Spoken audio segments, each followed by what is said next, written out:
Hello, I am Joel McLeod, and welcome to the 905er. It is Pride Month, and for the past few years, it seems that this month has turned into a battleground in schools over LGBTQ plus acceptance. Followers of this podcast are familiar with our coverage of the Pride flag debates that happened in the Halton Catholic School Board over the past year on whether or not that the flag should be raised at those schools. In the end, the board did vote to raise the flag. We had honestly thought that that would be the end of the debate in our schools and that it would spell a tide for other Catholic schools to pass similar votes, and we would see the Pride flag flown at other schools across the 905 and Ontario at large for Pride Month. How wrong we were. Since that debate, a movement has grown to remove LGBTQ plus affirming symbols from Catholic schools. Back in May, the York Catholic School Board had a very public and vicious debate on whether or not to raise the Pride flag at its schools. In the end, the board voted not to showcase the flag at its schools, leaving many to ponder if the YCDSB was indeed a safe place for LGBTQ plus students and staff. Both stories have led to a broader discussion about the need for a separate publicly funded school system which caters to only one religion, especially within a multicultural society such as Canada. The LGBTQ plus community has faced discrimination and persecution for so long and have worked to recognize a great many rights and freedoms over the generations. So the question for many is, why would we allow public tax dollars to fund a system which seemingly isn't willing to accept a part of Canadian society within its walls?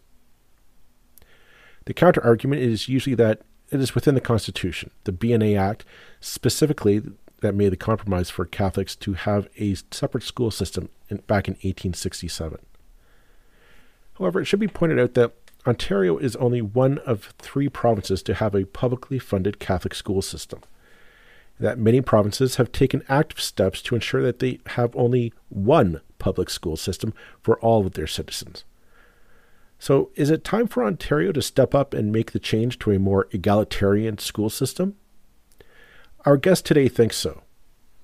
David Moscrop joins us to discuss an opinion piece he wrote for TV Ontario, arguing for the ending of the Catholic school system in Ontario. David is a writer on political topics for numerous publications. He authors a Substack on a variety of political topics, has authored the book Too Dumb for Democracy, hosts 2 podcasts, has a PhD in political science from the University of British Columbia, and is himself a product of the Catholic education system. He joins us today to explain his argument for ending Catholic education in Ontario. You looking to make the most out of this life and optimize your personal wellness? Then check out the Natural Man Podcast. Join me, host Mike C., as we explore all areas of human wellness, physical, mental, and emotional. Learn strategies to optimize your own well-being and be in the driver's seat of your own health. Remember, your doctor works for you. Learn biohacks, neurohacks, ways to improve sleep, and ways to optimize your body and your mind. Check us out on Apple, Spotify, the Fountain app, and at naturalmanpodcast.com. Okay, well, thank you to David Moscrop for coming on to the 905er to talk about the contentious issue about Catholic School Board funding in the province of Ontario. David, thank you very much for joining us today. Thank you so much for having me. This might seem a bit of a context to our listeners, but this has actually been we've been going back and forth over this for a while. And this kind of stemmed from an op-ed that you published on TVO, basically calling for the end of Catholic School Board funding in Ontario. And rather than me trying to sum it up painfully and awkwardly, I thought, why not just ask you directly? Can you kind of maybe summarize for our listeners what your argument was in that op-ed? So the event that spurred it this time, because it's an argument I made before, was the battle in York over the trustee decision not to fly the Pride flag. And it's a battle that pops up semi-regularly in the separate school system. So it's not a new thing. And it pops up in different forms, whether it's a Pride flag or gay straight alliance clubs in schools, or teacher hiring, or education programming, whatever it might be. And I use that as a jumping off point to make a fundamental philosophical argument, which was, if we were going to have a public thing, which is to say a thing that belongs to all of us, that I pay for, that you pay for, that all of us pay for collectively, because that's what this is. It's not a separate funding thing where you choose where your money goes. It's a per enrollment thing. We all pay for this. If we're going to have that public thing, then it ought to adhere to public values. And we have decided collectively that those values include support for, recognition of, and respect for the LGBTQ 2S plus community and those who are part of it. And so if a board is going to use public funding and public support to undermine those public values, then we ought not to publicly support it anymore. Mm-hmm. Now, I know that there are, this kind of stems from, if you're a listener to this podcast, you know that we've covered the HCDSB pride flag debate when that went on for just over a year on this podcast. And this argument popped up again during that debate. A lot of people are saying, well, why are we funding this if this shouldn't even be on the table for a school board to debate? But the counter argument we heard was always, the thing we heard from a number of trustees was the denominational rights of Catholics to have their own publicly funded school board. And that phrase denominational rights always irked me because I don't think it's a real thing. It's in the BNA Act of 1867. Basically, they said, okay, in Ontario and Quebec, you basically have to provide schooling for either the Protestants in Quebec or the Catholics in Ontario as a compromise to get the whole thing going. There's nothing about, Catholics have some kind of innate divine right to publicly funded education in Ontario. And as somebody who's done far deeper dive into the research on this, am I correct in assuming that that's malarkey? That's not a thing? Well, the denominational rights argument is a good explanation and a bad argument, first of all. So if you say, well, why do we have Catholic schools? And someone says, well, denominational rights in the Constitution, that's not an argument, that's an explanation. That's saying this thing exists because of a political trajectory that was initiated actually far earlier than the BNA Act, but it was solidified with the BNA Act in 1867 as a political compromise to protect minority Catholics in Upper and Lower Canada. Fine. That indeed may have made very, very good sense at the time, just like one-room schoolhouses made good sense in 1867. We don't do one-room schoolhouses anymore for good reason. We've moved past that. Fast forward to now. If someone says, well, look, it's a religious right protected by the Constitution, and then you say, okay, well, then why did Quebec get rid of it? And why did Newfoundland and Labrador get rid of it in the 1990s? Obviously, that right is subject to change. It's not immutable because it's been changed. So we have a hard time explaining why you ought to keep it when others have gotten rid of it for broadly the same reasons we've already pointed out. Plus, they often sort of say, well, it's it also is good for efficiencies. You'll save a bunch of money. Mm-hmm. And there's reports and data on that. I have some problems with that argument, so I sort of set that aside. But it's an argument that's made fairly enough.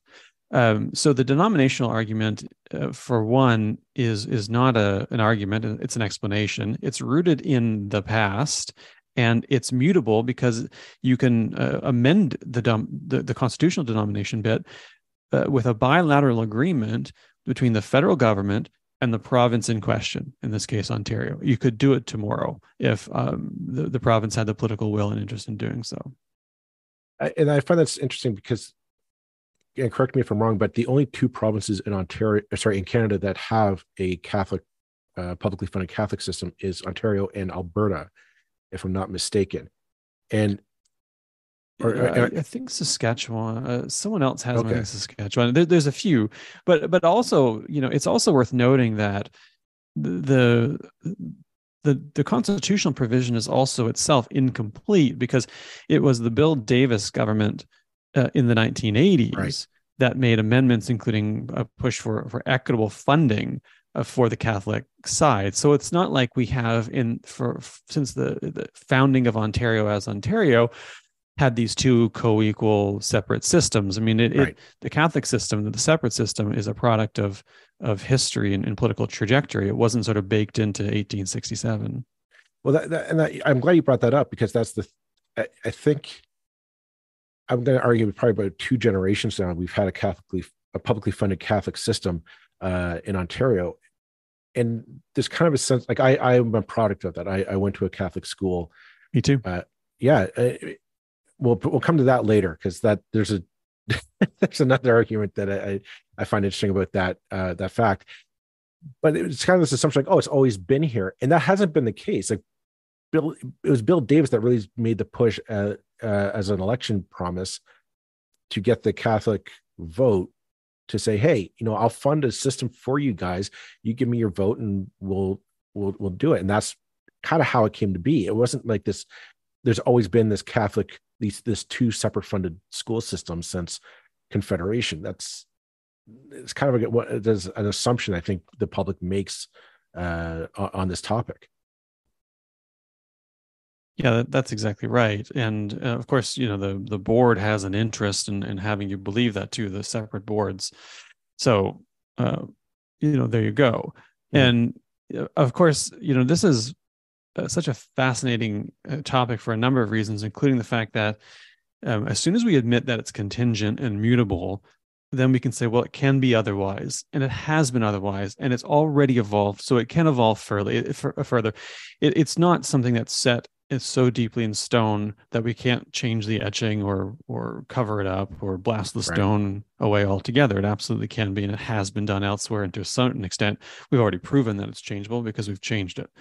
And we've also proven that it's political in a capital P sense of being about navigating political waters.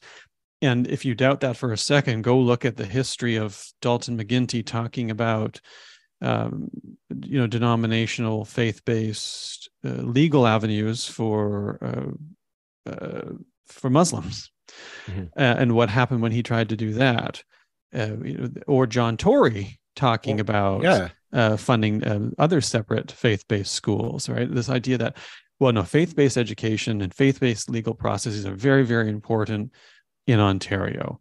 Right. Okay, that's the Catholic argument. It's like, okay, fine. And then someone says, well, then let's extend it to Jewish folks, to Hindu folks, to Islamic folks, and so on and so forth. And then it's all whoa. And then all of a sudden they run into a very, very difficult challenge, which is to say, mm-hmm. well, why shouldn't these folks have it too? And they can have these and say, well, no, because they're minorities. The response to that is, well, so were you in 1867. Or, well, it's not in the Constitution. And then the response to that is, well, then we'll take it out of the Constitution. And then nobody has it. I find that the John Tory story always strikes me as it's always the proponents come back to see people don't want this. But I remember when I was I used to work for a political party, and we'd knock on doors during that. I remember knocking on doors at that election, and everyone said, yeah, it's a bad idea. Like we shouldn't be dividing up the public coffers for all these separate school boards. So I'm not going to vote for John Tory for that reason. But everyone always said, but why do we fund the Catholics? Mm-hmm. And everyone brought that up. Said, yeah, I agree. We shouldn't be funding, all these separate different school boards, just one school board. But why do the Catholics get their own? And I didn't have an argument for that, because it was something that inherently we just know it kind of goes against our Canadian sensibilities of nobody gets preferential treatment ahead of anybody else in this country. And the idea that one religion kind of gets this special treatment, I think really does great on a lot of people. And it should. And it should. And I which kind of brings me to the argument of the effectiveness of Catholic schools. Because I'm not going to speak for you, but I'll speak for myself. And anecdotally, when I go back to my my colleagues that I graduated Catholic school from, I would argue we're probably pretty bad Catholics. I think if you want to talk about following doctrine, because a lot of people are pro LGBTQ plus issues. Some of them actually are members of the LGBTQ plus community. Um, and there's no strict adherence to any kind of Catholicity dogma.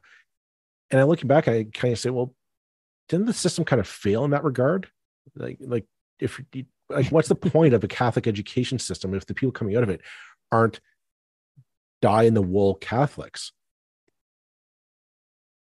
Well, that's a good question. I mean, I think if we have to take this in context, and the context is that the country is becoming increasingly godless, as many developed countries are. And Catholicism is growing in some parts of the world, but in the northern part of the world, it's in decline, in structural decline. The Catholic school in Ontario, at best, is fighting a rear guard action. At best, it's trying to take in Catholic students through the elementary system and educate and preserve their Catholicism through on to high school.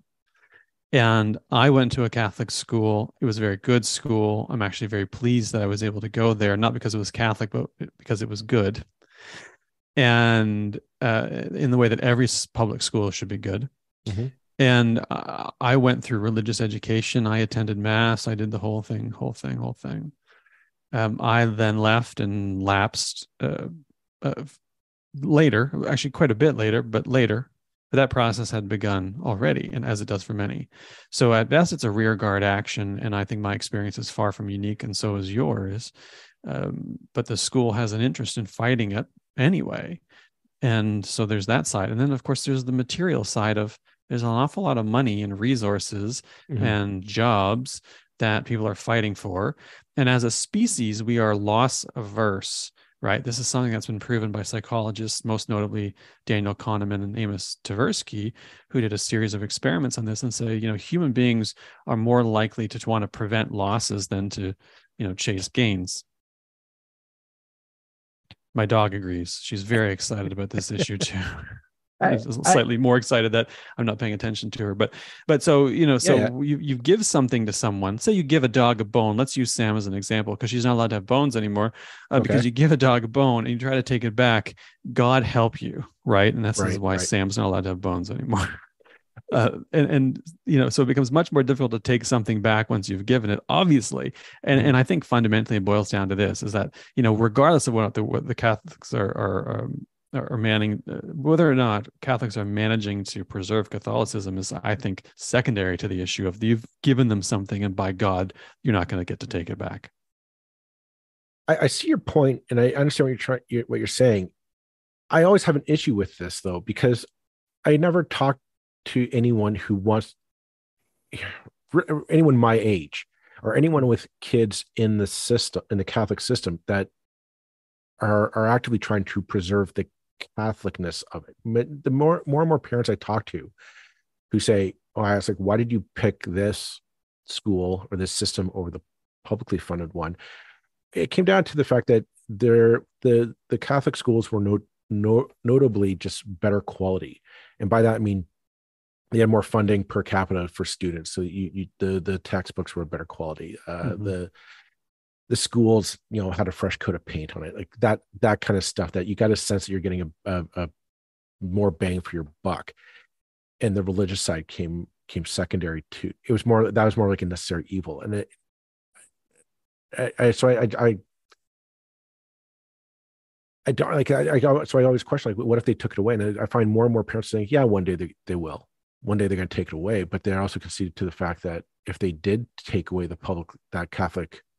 Catholicness of that school, the school itself can't go away. Like we still have the same number of students, and we're still going to need the same number of teachers to teach those students. There might be some closures where there's duplication. I can think of a few schools in my town of Burlington, but I think for the most part, like you're not going to see a big change. Just closing of a few board offices around the province, and maybe a dropping of a religion class from the curriculum.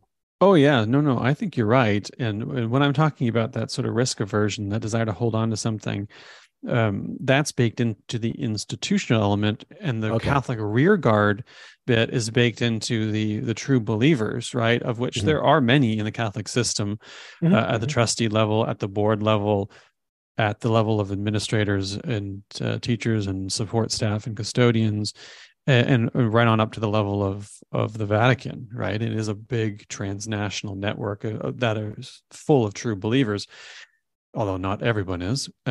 So there's a couple of competing interests there, both material and spiritual, self-interested and ostensibly other-interested, or not narrowly self-interested. But for the parents' side, there's certainly parents who want their kids to go to Catholic school because it's religious.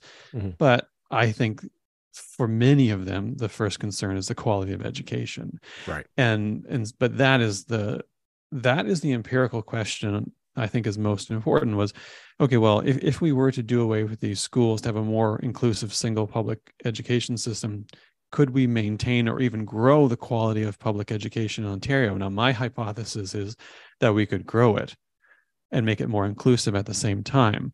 If that's wrong, I'd be willing to revisit my approach, but I don't think it's wrong. Yeah, my inclination is to say that's the case. More money going into one system, I think, is the way to go. Yeah, Um, but I do find your assertion of, I find I'm arguing with you for no really good reason, but it makes for a good podcast. But your sure. assertion of there's too many vested interests, and I do question that only because when we were covering the Halton Catholic pride flag debate, and I would point out probably as well this the York Catholic pride flag debate. I know for a fact like a number of parents wanted referred to the diocese to the local the bishop to say, can we get a ruling? What does the church officially say on this matter? And every time the church kind of said nothing. Just there was no response. I thought, if you're looking to now, part of me, I took that as an inclination of they were smart. They realized, no, if we start saying the LGBTQ plus community has no place in our schools, the march to secularization would be a foot on the gas pedal, so to speak. So I think they kept their mouth shut on that. But also the fact that they weren't able to say anything tells me like they kind of know that the march is going towards more secularization, and it's kind of this quiet remittance to that notion. More secularization and also liberalization, right? Yes. And this reflects a sociological and spiritual battle that's happening both socially in Catholic communities and beyond them, and within the Catholic Church itself. Now, I don't want to overstate the case, but you could, as rough types, draw parallels between that and the last two popes. Very famously, Cardinal Ratzinger, who would later become Benedict the 16th and then later Pope Emeritus, said the equivalent of, better a church of one than a church that ignores its doctrine. And, as head of the Congregation for the Doctrine of the Faith and a staunch Orthodox Catholic, Mm-hmm. that approach was, no, we need to protect what is fundamentally Catholic and a very conservative reading of Scripture. And then there's no sort of space for giving that up. If we give that up, what's the point? So that's where you would get the sort of descendant of that is, okay, we're not going to raise the pride flag at schools, and we're not going to have ally Right. clubs and so on and so forth, because it's contrary to our doctrine. The new Pope Francis, has a slightly more liberal approach to these things that reflects the changing times. It's not exactly liberal as we conceive of it, but certainly more liberal than the last Pope. And that struggle's ongoing in the church. And I think it's ongoing all the way down to the level of individual schools and boards, because they do take different approaches, because some school boards do fly the flag. Some schools, Mm-hmm. many schools do fly the flag. Schools now have to have these clubs, but some of them welcome it, right? Mm-hmm. And they are openly accepting because they are more liberal, and then some don't. So that struggle is ongoing, and it's been ongoing in some iteration for a very long time. I would also add to that. I think a great deal many of kind of on the ground Catholics, at least, this is all anecdotal. I don't think anybody's actually done a study on this, so I don't have any data to back it up, but it's all anecdotal on my front. Is I think the confirmation of the sexual abuse scandals that the Catholic Church had to face, as well as the uncovering of unmarked graves across Canada, has kind of led to this. I think a lot of people questioning. I don't want to say questioning their faith, but questioning the institution of, how can you be preaching one thing and yet you've been doing this horrendous, horrific acts institutionally for not, at least 100 years.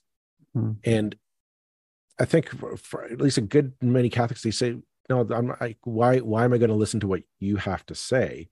Or why am I going to partake in what you're describing as beneficial for me, when quite frankly, like what you do behind closed doors is horrific. Yeah. Well, the Catholics have a response to this, and it's a very convenient response.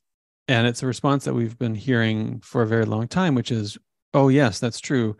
A man is fallible.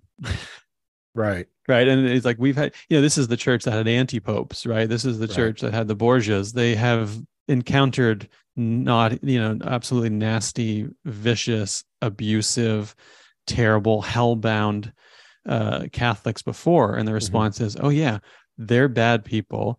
They may very well end up in hell. They aren't truly open to the word and love of Christ, and they'll get theirs. But there's still good in the church, and so let's focus on that. Now, of course, but the response is, well, first of all, it's an institutional problem because it is institutionally prevalent, and the institution proceeds to cover it up and to support these folks, and they move around abusive priests, right, and they cover the scandals and the abuse up, and that's a fundamental problem of the church, not of individuals. It's also individuals, but it is an institutional problem too, because it's the institutional seeking to preserve itself and minimize scandal that commits these crimes, as well as what you would think would be sins. But then they just come back and say, okay, well, yeah, but that's, again, it's just we are fallible human beings, and this is the sort of thing that happens. So it's a very, very convenient argument. But any other organization who would try to do something like that, you would say, well, we'll tear it all down, replace it from the studs up, if not just reduce it to rubble, because it's so rotten to the core that we're not going to sacrifice vulnerable people to these folks, because it's torturous to do so.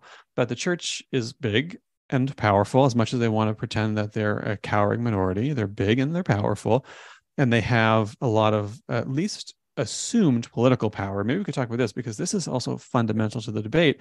There's an assumption that touching this is the third rail of Ontario politics. I'm glad you brought it up, because I was going to lead there in our next bit, because in a previous life, I used to work for the Ontario Liberal Party, and I talked with people in the Ministry of Education at the time, and I brought this up. I said, why don't we stop the funding of Catholic schools in Ontario and just fund one system? Like, why you guys can change it?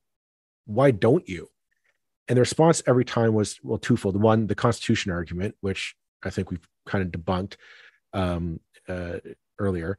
But the second one was a little bit more nuanced. Was the argument was the Catholics will rise up against us and we will lose power in the next election.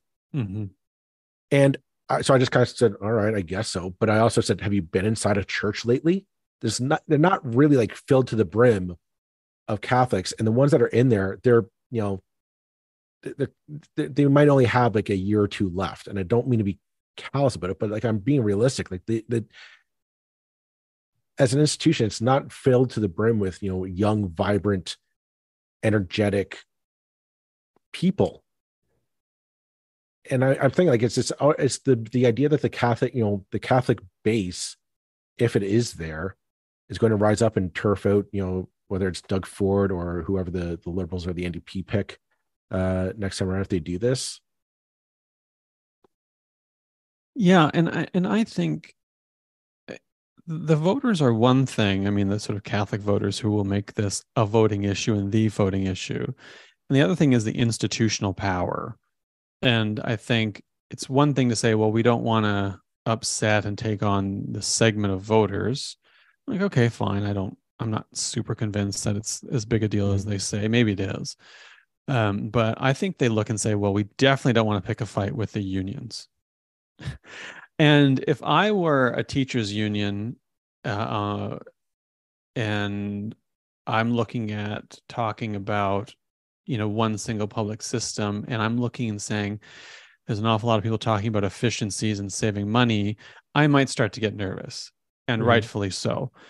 This is something I haven't written about, but I have thought about, which is if we're going to do this, in fact, we're going to talk about doing it, we really need to be clear, and we really need to do it in such a way that protects and preserves education funding as it is, and that any efficiencies, quote unquote, or redundant money that is taken or saved through eliminating one system is poured right back into the system, including maintaining, if not ideally improving, the ratio of teacher to student. And I think if I'm a government, God help us all, if I'm in government though, and I'm making a decision like this, I'm saying to the unions, this is a decision that's going to benefit you, because we're going to take all of this extra capital infrastructure nonsense we don't need, all of these kind of overhead administrative positions way up the board, sort of well-heeled administrators who are doing just fine. They're not teachers on the front lines. And we're going to put that money back into frontline education and to education workers, both teachers and support staff. I think that's a winning argument for the unions and for the province to say, well, when we make the system more efficient, we're not going to cut. We're going to make sure that there are more teachers for students, and that's good for everyone. Well, that's the thing, is that, you sit down and kind of do the math. I haven't actually done the math, but, the students aren't going anywhere, right? And so the fact is, you're still going to have the same number of students that need to be taught. You still need the same teachers to teach them. You just say to basically ETFO and to OSSTF, basically the corresponding teachers now become part of your unions. And I think you could, if you're a government of the day, if you were able to sit down and negotiate this in good faith, say to OECTA, the Catholic Teachers Union, you're no longer there, but your members are now going to be absorbed into these other unions. I think that would temper the hesitancy of it. You're right. The problem is a lot of big plans like this. The announcement is made, but then all the details afterwards are kind of bungled. Well, exactly. Or, folks look at the government and say, well, I don't trust you. It's the Ron Burgundy gif, right? I don't believe you. Well, and I'm like, fair enough, right? I mean, if I would be awfully nervous, especially when governments are talking, sort of austerity governments are talking about efficiencies, I would be nervous that you say, no, don't worry, we'll keep your job. And then that doesn't materialize, because they're like, well, we can save, X hundreds of millions of dollars or billions of dollars. Well, we're just going to save it. We're going to just sort of plow that into paying down the debt or something like that. So I do understand the nervousness, but you've got to do it in the right way. And actually, you know what? I would have to really take a minute and think if you said to me, we can get rid of Catholic education and make it public, but we're going to, cut all of these teacher positions in the process to save money. I'd be like, I got to think about that. So, I mean, I truly believe from a labor standpoint, you've got to protect the positions, which is also going to, and indeed extend them, use that money to pay more teachers, hire more teachers. Then you produce better education, right? So this idea that, well, Catholic schools are better, and so we need to keep Catholic schools, this is a common thing. The counterpoint is, or we spend that money to make schools better for everybody, because right now implicit in that argument that, oh no, Catholic schools are better, but also they can't take everyone, is, well, you're shit out of luck if you can't get into a Catholic school, which you can't if you're non-Catholic as an elementary student, and you Right. can later in high school.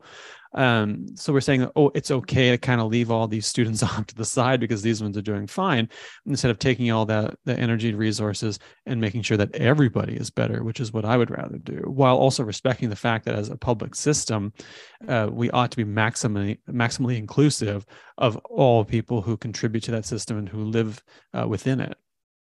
Yeah, the other side that people don't take into account is kind of the overlap. I mean, if you go through any community in Ontario, a lot of the time you'll see a public school, and then across the schoolyard is the Catholic equivalent, because back in the day these schools were built when kind of Protestant and Catholic populations in a given neighborhood were pretty much 50-50. And so you just say, okay, they go there. Over the time, Sharks and the Jets. Yeah. Interesting analogy, but pretty much, yeah. And then, but over time, obviously those demographics have changed. I can think in my home here in Burlington, there's one neighborhood that is basically the boomers have never left. And so the young families are not moved in to replace them.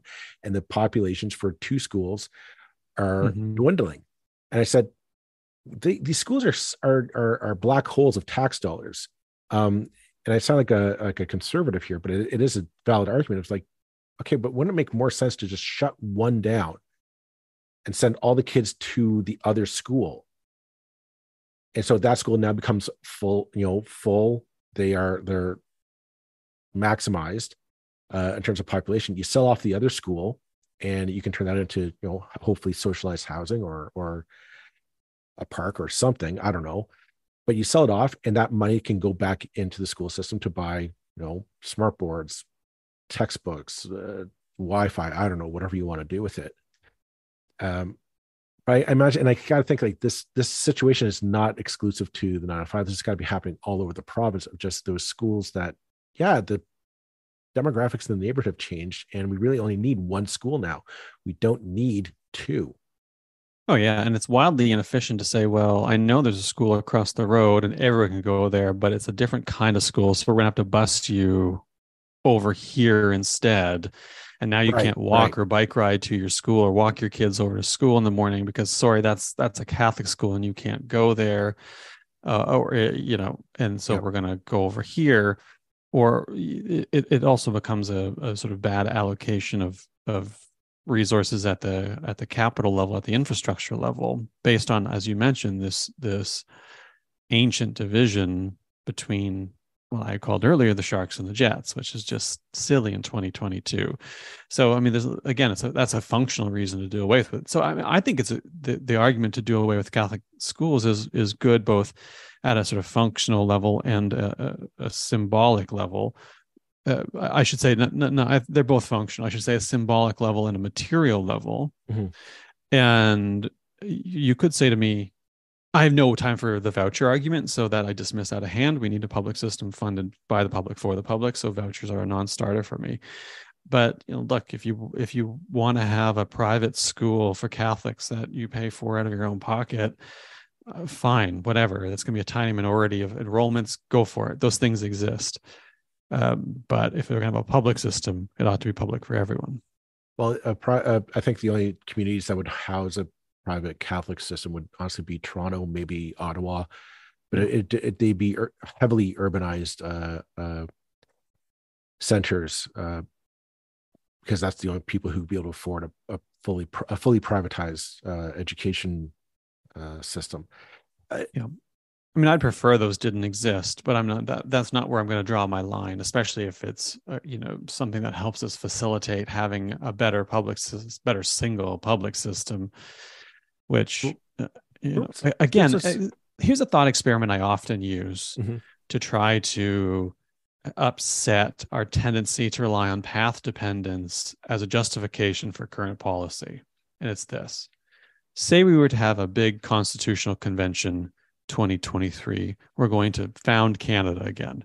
setting aside all the deeply problematic layers of problems with that, the fact that we are a colonial state that sits on quite a bit of unceded land and is based on the genocide of indigenous people, that is a significant part of that. But say we were just going to talk about education and how we design the education system from the ground up constitutionally, and you put the question to people, okay, citizens, residents of Ontario, we're going to have a system, an education system, you're in charge of it. How do we design it? No one is going to say, oh, we're going to have a separate Catholic school system, and then we're going to have a public system for everyone else. That's just simply not what we would do. You would get probably a convergence on the idea of a single public school system, or many separate systems, which would be a massive mess, but you get the idea. No one would settle for the fact that you simply have a public system and a separate Catholic system. No one. And I think that, I guess what it comes down to for me is that I think the public is on board with that. I think there's a great, if you ask Joe and Jane Front Porch, what's their idea of the two systems in Ontario, 9 times out of 10, everybody, regardless of their background, is going to say, no, we should have just one publicly funded board.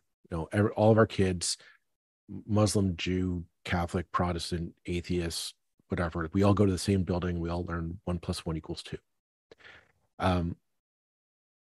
And I find that this is a case, once again, of the political will is woefully out of touch with what's going on the grassroots. That you ask anyone running for political office, and they are scared of this topic. But on the ground, everybody says, no, there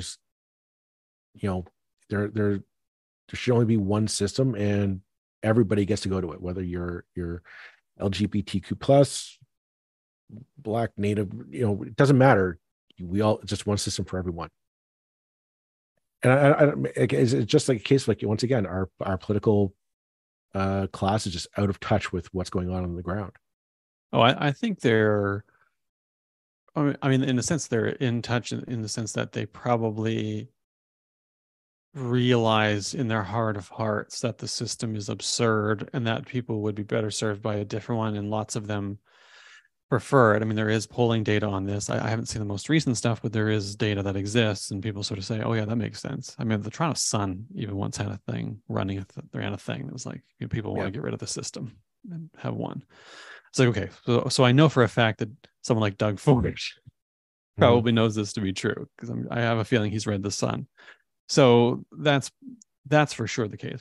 I think they're out of touch in the sense that they are unwilling to take the next step to execute.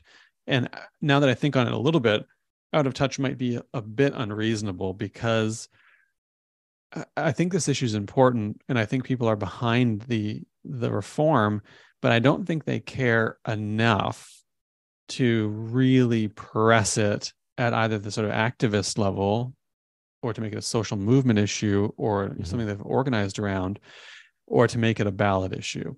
I really don't think it ranks that high, even though it should, right? And I think that's part of the political calculus, is that if everyone tomorrow said, this is my ballot box issue, so the next provincial election, this is the thing on which my vote's going to be decided, someone would probably come along and say, okay, then let's do it. But even the NDP doesn't want to touch this, right? Because they're like, it's a big pain for a little return. So the political calculus is off. So in that sense, I would say parties are very much in touch with the political calculus, right, and out of touch with public preference. But, kind of coming back, I guess, bringing this conversation full circle, initially we want to talk about the fact that the York Catholic Board said no to waving the pride flag. We initially started talking about it because the Halton Catholic had a year-long contentious debate on the topic.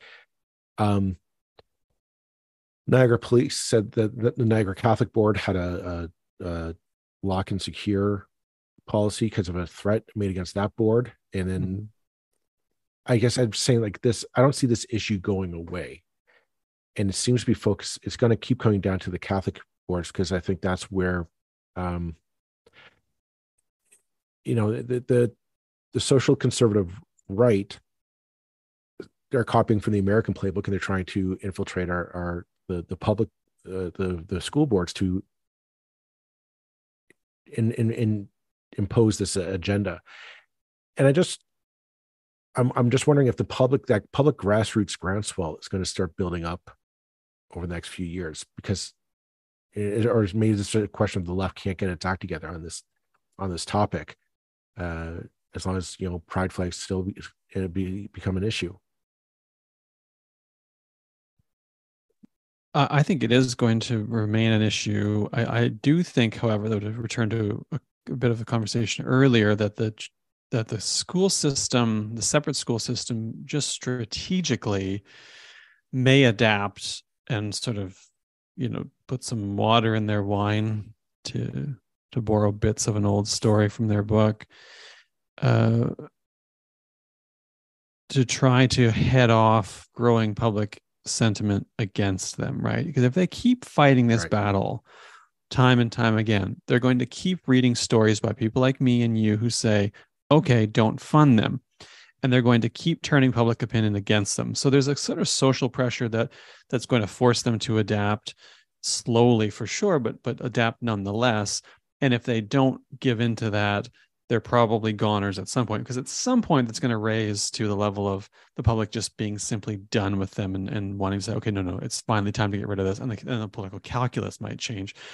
And then once it does change, that's that. If we do reach a critical juncture, we could very well decide to take it and end that system. So I think the church is going to be the church and the school system will be guarding against that.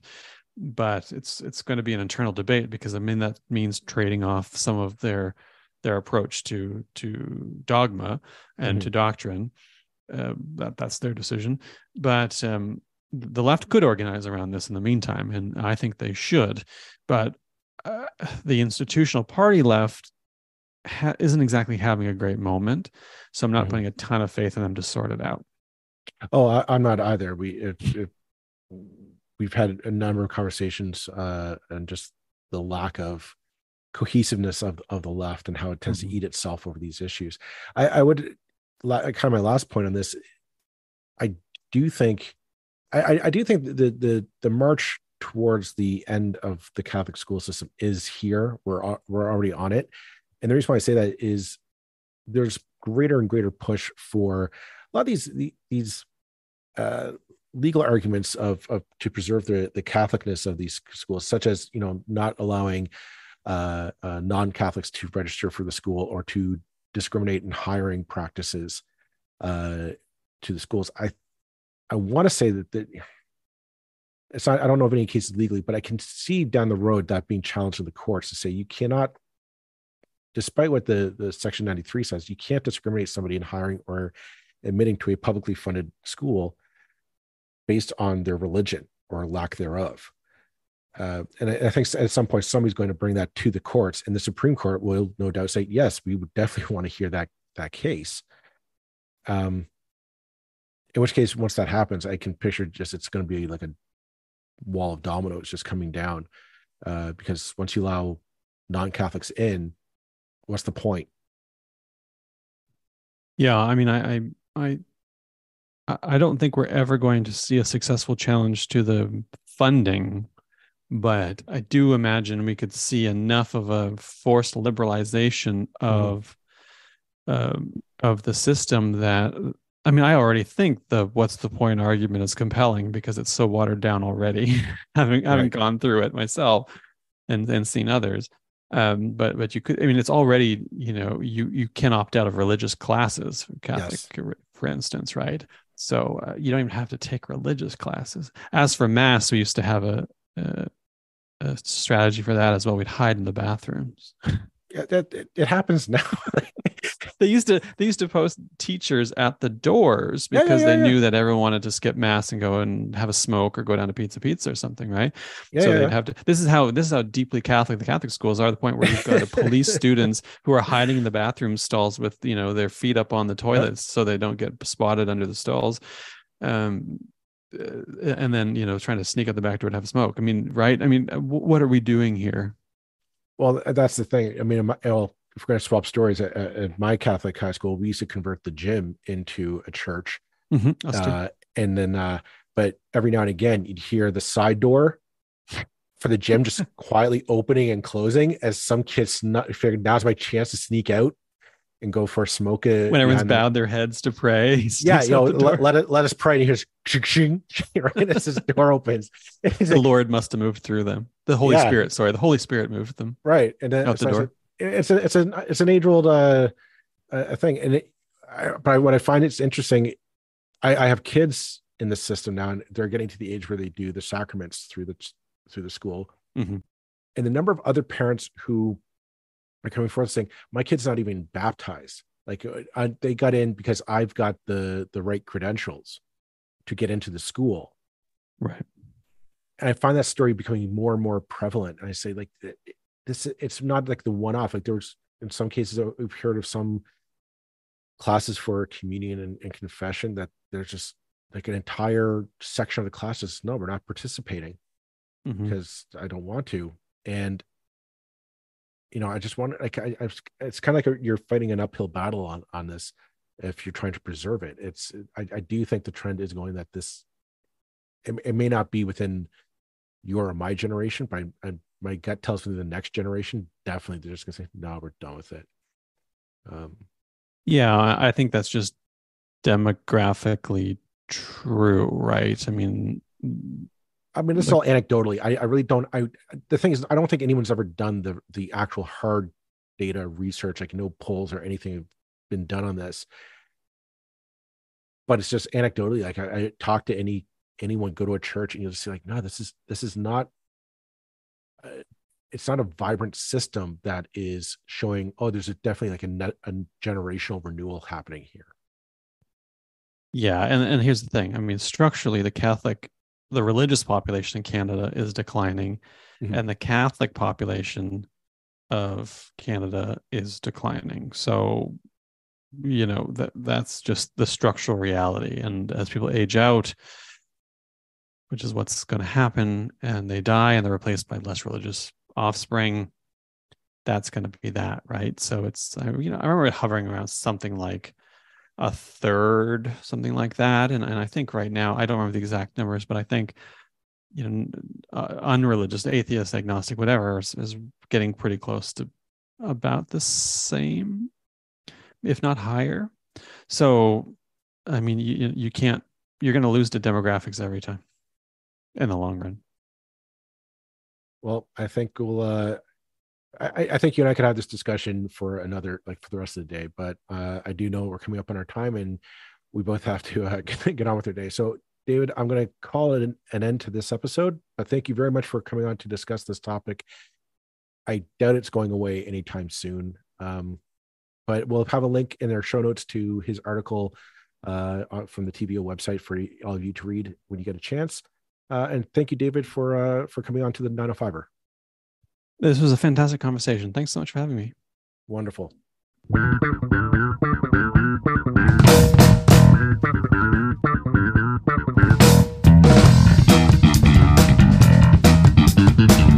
That's it for this episode of the 905er. Thank you for listening. As always, you can send us your feedback, thoughts, and concerns, or ideas for future episodes to our email, info@905er.ca. We'd love to hear from you. You can help us keep the 905er going by financially supporting us through Patreon as well as PayPal. Visit us at 905er.ca and click on the support tab. As well, links are in the show notes for your convenience.